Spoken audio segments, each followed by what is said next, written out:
right. I think we're back in. Check this out. All right, so here's the deal. There's it's just one recording, one little thing. And then here we go. Let's go live one more time. So the issue was, as I just deleted the last video because it was not acceptable. I listened to audio, and it was just just one little like setting that I just messed up because my computer shut down and it rebooted everything. So anyway, here we go. Warrior 1, redo. How do you do this, Warrior 1? Let me make sure I can see it. Yeah, I'm pretty sure. All right, so my computer shut down and oh, that's looking for it. Okay, cool. So check this out. Redo, Warrior 1. Why is it so challenging? How does it work for you? And how do you modify it and make it feel better, right? Okay. It always starts with mountain pose. When we look at the breakdown of any single pose, we look at mountain pose. There's a course inside of the members area of the Awaken Life Academy called the Complete Posture Blueprint. And it takes every single principle of mountain pose and it applies it to all of the poses that are relevant. And basically, that's why we say mountain pose always. So we're going to look at mountain pose and look at Warrior 1 and see how the two relate. And what makes Warrior 1 so challenging, first and foremost, is the feet. And it's because of the way we transition into it in a flow class. So check this out. I'll show you how it transitions and what happens when you transition this way. And it's one of those, like, it's kind of the necessary evils, it's not evil, but you know what I'm saying, of the way we're languaging poses so that we make it more seamless and not as clunky. But check this out. There we go. So I'm pretty sure we have good audio. Oh, by the way, if you can hear me really good, like I'm right there, will you hit I hear you so I can know? Because last time I just did like a 17-minute video and I was like, I'm just rolling through and no one could hear me because the audio setting was messed up. So hopefully that's right, but check this out. So in down dog, here we go. From down dog, I'm going to go left leg high. So when you hear it cued in a flow class, it's inhale, sweep the left leg high, step the left foot forward, spin the right heel down, inhale, Warrior 1. Because of that, what happens is wherever that back foot is, if you just spin the heel down and then sweep high, which is what we're asking you to do, what happens is the heels end up being aligned, like the heels are on a tightrope. Why is that challenging? It's because Warrior 1 is a closed hip position. Closed hip position, meaning if you look at the front of the mat, your hips, the design is for them to be square to the front of the mat. Now, because of this foot, the back foot being so far behind the front foot, it's harder to get that hip around.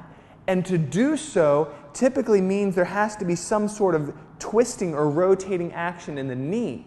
So how do we get around that? The first thing we do is we go back to mountain pose and say, hey, all right, well, if mountain pose is the design and every pose roughly should fall within these mountain pose principles, this one actually does.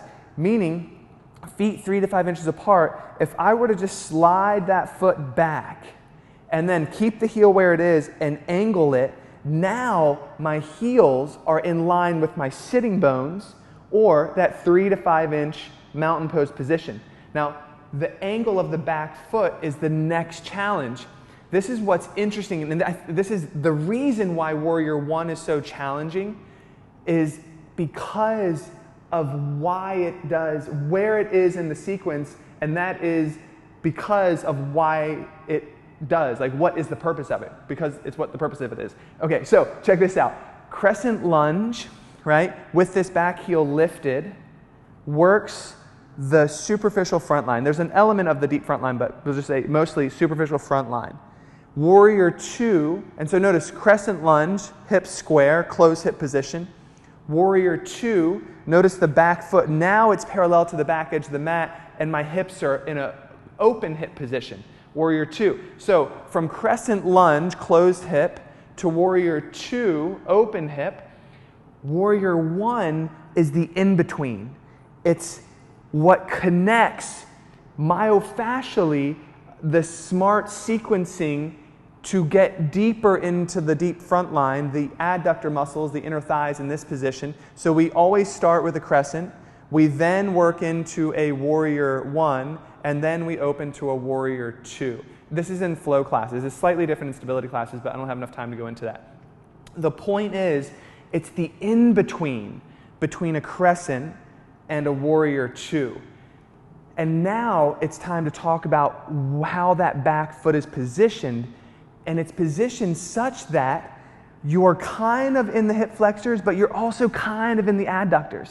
That's why the angle of the back foot is so important, because it's not crescent lunge. You don't want the heel to be stacked over the toes, but it's not warrior 2. The most common problem is that people have a warrior 2 foot while they're trying to close the hips off to the front. And what that does, it causes a twisting in the knee. So here's the trick to getting the distance between the feet and the right angle inside of a flow so that it's less clunky. When you sweep the left leg high and step the left foot forward, when that right heel spins down, don't just spin it down. Step the foot over to the right about 5 or 6 inches and then spin the heel down. What that's going to do is right when you sweep high, you're already going to have mountain pose position. The next thing, and it may not be perfect as far as the angle, is to work the right positioning of that back foot. It can be as much as like 60 to 45 degrees and somewhere in between. The reason it's so important that the toes are pointing forward is because it's a closed hip position. But the angle of the foot will also make it that slight transition from hip flexors to inner thighs. Again, this is all based on the myofascial methodology that we use, the scientific sequential way we need to strengthen and open the body. And that's why Warrior 1 is so challenging, is because it's this weird in-between, where it's not like crescent lunge, and it's not simple Warrior 2. It's like the foot positioning is different, the angle of the foot is a little bit off, but what we're also playing with is our own uniquenesses. If you remember back in day 2 of the immersion, when John talked about movement, he talked about what makes us all the same and what makes us all different. What I've talked about up to this point is what makes us all the same.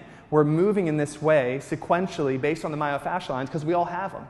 How that stuff is made up inside of each and every person is totally unique. And that's why you have to navigate through. And this is what is going to be helpful to you, is based on your flexibility here in the Achilles and the calf, and based on how that flexibility, but also when you begin to compress in the ankle in the front, it will dictate where that position of the foot is, how much you're able to drop down. And when you drop down more, for some of us, the heel will have to lift a little. You can allow that. That's not illegal. That's not wrong. It may be a requirement for you based on your level of tension, the tightness in the calf, or compression, the point at which there's just no more movement in the ankle.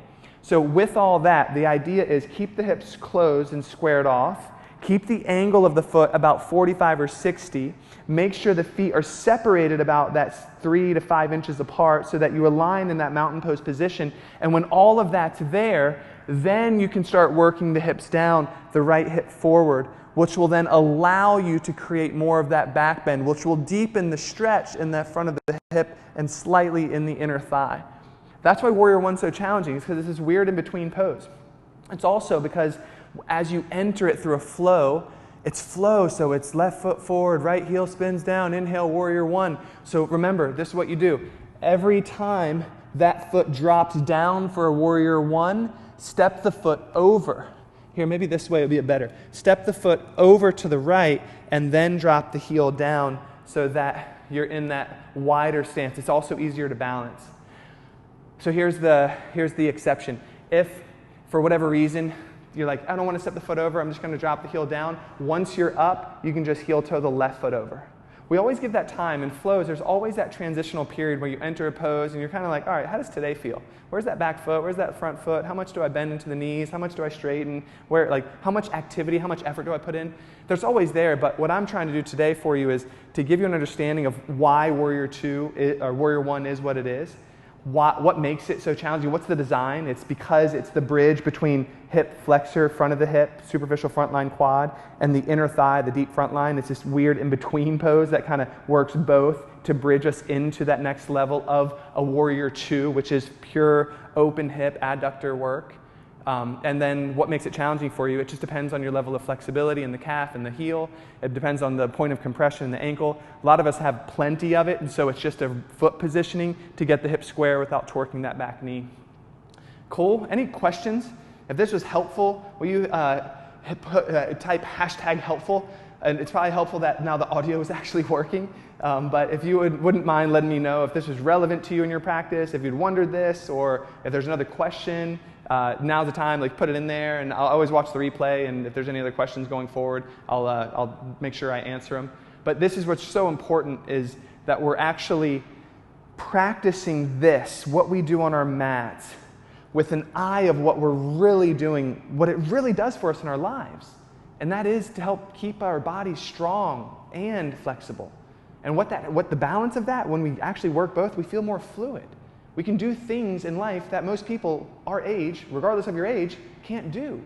And it's simply because of the sequential, systematic, scientific way we're opening the body, but also we don't have an eye for performance. If you just do anything consistently enough, you're going to get better at it. It's just a byproduct of consistency. But what's most important is that we're practicing every single day that we get on our mats. We're practicing in a way where what I'm eyeing, what I'm really doing, is I'm looking to be healthy at 100, to have a body that stands the test of time, to be able to actually do what I love, and to keep those passions that I have in my life like alive and thriving, so that like those are the things that bring me joy, right? And that's what we want. That's why this is so important. That's why anytime we talk about like, for some of you, it'll never look like that. It does look like one person looks the same. They're never feeling it the same because they're totally different. So it can't be taught in a cookie cutter. All we can do is teach this is the way we do it. We teach with myofascial methodology, because we know that's how everyone's made. And if we move specifically in that way, it'll give everyone the best case, the best chance to feel the benefits, without getting too preoccupied with the advancement of poses, because that's not actually going to move the needle in your life. It's going to keep you feeling good so that you can keep doing what you love, and that's the why. And so I appreciate your time. Let me check the comments. If there's any comments or questions, just let me know. Oh, cool. Thanks, Marion. Thanks for the heads up that the audio was horrible last time, too. So that's it. Again, the Awaken Life Academy, it's closing down on Sunday, and then we're starting our first challenge on Monday. We're going to be starting an entirely new Facebook group, the Awaken Life Yoga Academy Facebook group, for all the people who join, who will be doing the challenges. It's not necessary, totally not necessary, to be involved in that, but it's just we want to continue the community. We're going to keep the community here thriving. We're going to keep doing these lives and keep doing all the tutorials and the meditations, and you'll still get live classes Monday through Friday at 4 o'clock every single day. And so we love you. Thank you all so much for being here. And if you're interested in joining the Awaken Life Academy, it's closing down soon. Sunday's the last day. We were so pumped to get this challenge started on Monday. And so thank you all so much. I always appreciate your support and for being here and for trusting in us. And much love. Thanks so much. Peace.